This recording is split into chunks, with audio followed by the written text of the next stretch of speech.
اعوذ باللہ من الشیطان الرجیم بسم اللہ الرحمن الرحیم فتلقى آدم من ربہ کلمات فتاب علیہ. تو آدم علیہ السلام نے سیکھ لیے اپنے رب سے کلمات، چند کلمات توبہ کے. تو اللہ تبارک و تعالی نے ان کی توبہ قبول کر لی. انہ هو التواب الرحیم، بے شک اللہ تبارک و تعالی وہی بہت توبہ قبول کرنے والا اور مہربان ہے. قلنا اهبطوا منها جميعا، ہم نے کہا کہ تم سب کے سب، شیطان، آدم، حوا، تم سب کے سب جنت سے اتر جاؤ، چلے جاؤ نیچے، یہاں سے چلے جاؤ. فَإِمَّا يَأْتِيَنَّكُم مِّنِّي هُدًى، پھر اگر تمہارے پاس پہنچے میری طرف سے کوئی ہدایت کی بات. فَمَنِ اتَّبَعَ هُدَايَ، پھر جس نے میری ہدایت کی بات کا اتباع کیا اور اس کو مانا. فَلَا خَوْفٌ عَلَيْهِمْ، تو ان پر کوئی خوف نہیں ہوگا. وَلَا هُمْ يَحْزَنُونَ، اور وہ غمگین بھی نہ ہوں گے. والذین کفروا، اور میری ہدایت کی بات اور فرمان آنے کے بعد جن لوگوں نے انکار کیا، بات نہ مانی. وکذبوا بآیاتنا، اور میری نشانیوں کو اور آیتوں کو جھٹلایا انہوں نے. اولئک اصحاب النار، تو وہ لوگ آگ والے ہوں گے. ہم فیہا خالدون، وہ اس میں ہمیشہ ہمیشہ رہیں گے، جہنم میں ہمیشہ رہیں گے. تفسیر کا خلاصہ یہ ہے کہ آدم علیہ السلام سے جو چوک ہو گئی اور وہ شجر ممنوعہ کھا لیا انہوں نے، اور پھر اس کے بعد اب پچھتائے بہت. تو کیا کریں، اس سے پہلے ہی آدم ہے وہ، ان سے پہلے کوئی آدمی چوک جاتا، توبہ کرتا، تو کوئی سامنے نمونہ ہوتا کیا بولنا چاہیے. یہ آدم تو پہلے ہیں، اب پچھتاوا بہت ہو رہا ہے، لیکن اللہ ناراض ہو جائیں گے، میں کچھ بولوں گا تو ناراض ہو جائیں گے، کیا بولنا چاہیے. تو بالکل خاموش. اس سے پہلے کبھی اللہ کی اتنی باتیں اور ڈانٹ بھی سنی نہیں تھی آدم علیہ السلام. ہمارے ساتھ بھی ایسا ہوتا ہے، بعض لوگ کچھ بول دیتے ہیں، بعض لوگ معافی مانگ لیتے ہیں، بعض لوگ بس سہمے رہتے ہیں، کچھ سمجھ میں نہیں آتا. آدمی کا جب غم حد سے بڑھ جاتا ہے تو وہ روتا نہیں، خاموش ہو جاتا ہے. جب غم حد سے بڑھ جاتا ہے تو، جب غم کم ہے تو کچھ نہ کچھ بولتا ہے، لیکن غم حد سے بڑھ جانے کی علامت کیا ہے؟ وہ خاموش ہو جاتا ہے، روتا نہیں.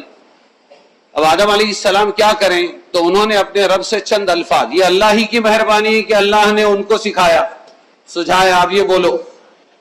چند الفاظ یعنی معذرت کے کلمات، معافی کے کلمات، وہ بھی اللہ تعالیٰ ہی سے حاصل ہوئے تھے. حضرت آدم علیہ السلام کی ندامت پر، شرمندگی پر اللہ کی رحمت متوجہ ہوئی، اور خود ہی معذرت کے الفاظ، معافی کے الفاظ اللہ نے ان کو تلقین کیے، سجھایا.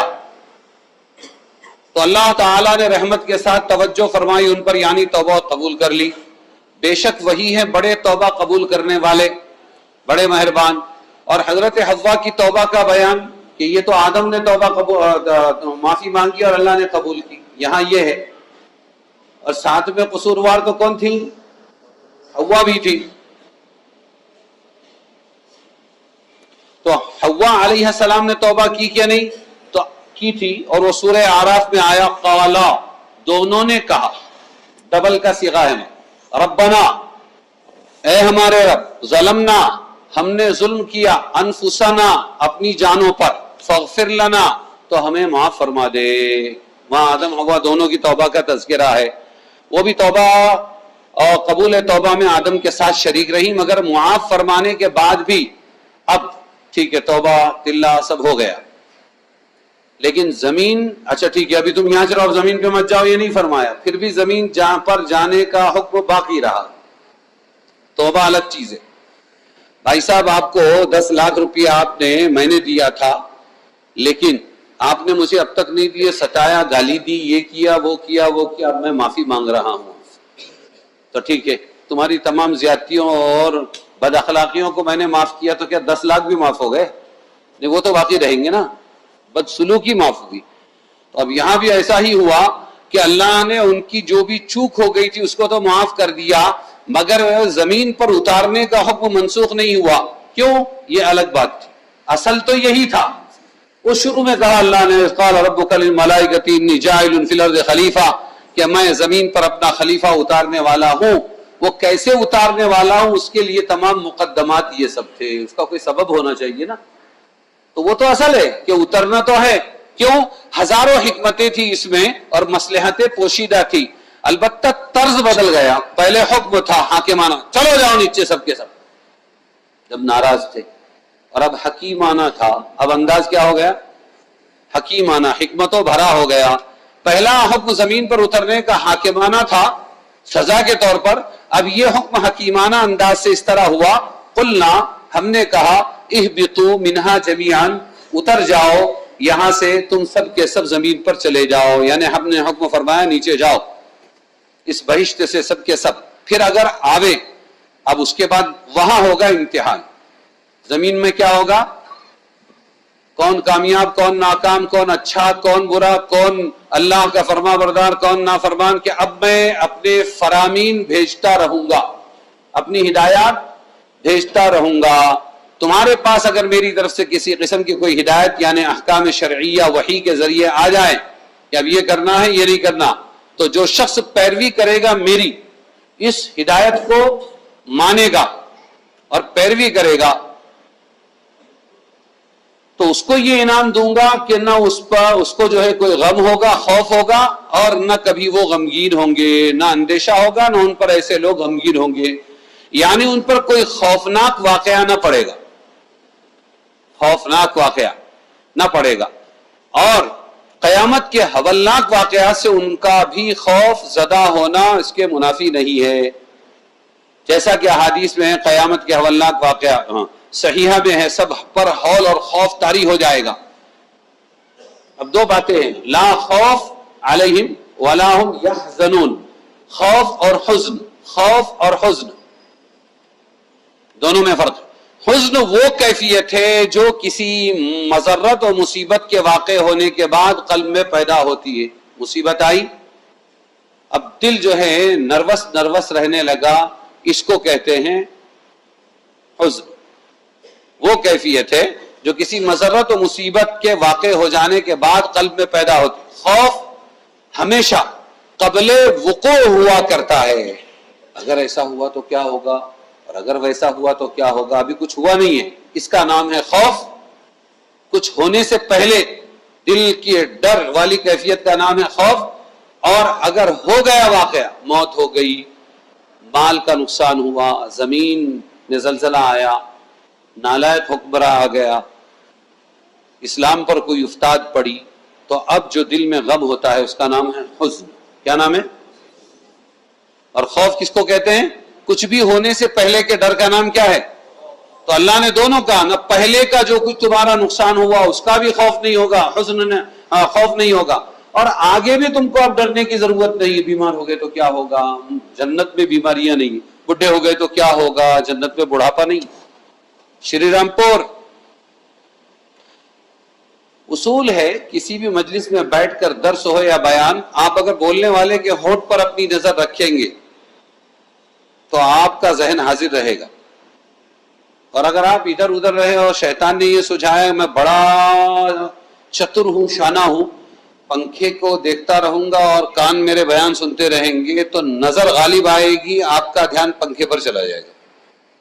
اس لیے اس اصول کا ذرا خیال رکھو اور ٹھیک ٹھاک بیٹھو قاعدے کی حالت میں۔ جی، تو کوئی بھی غم کرنے کی ضرورت نہیں، نہ پچھلا چھوٹا، ارے بیوی چھوٹ گئی مرنے کے بعد میں، اب گئے جنت کے اندر، اتنی پیاری بیوی چھوٹی، اتنا مال چھوٹا، بنگلہ بنایا تھا وہ سب رہ گیا، حکومت رہ گئی پورے بھارت کی، اور اب پہنچے ہیں جنت کے اندر، تو کہتے ہیں کوئی غم کی ضرورت نہیں، جو چھوٹا اس سے اچھا ملے گا کئی گنا۔ اچھا ٹھیک ہے، بڈھے ہو جائیں گے، پھر بیماریاں لگیں گی، ہاں نہیں، 30-32 کے رہیں گے ہمیشہ، جوان کے جوان رہیں گے۔ لا یفنا شبابہم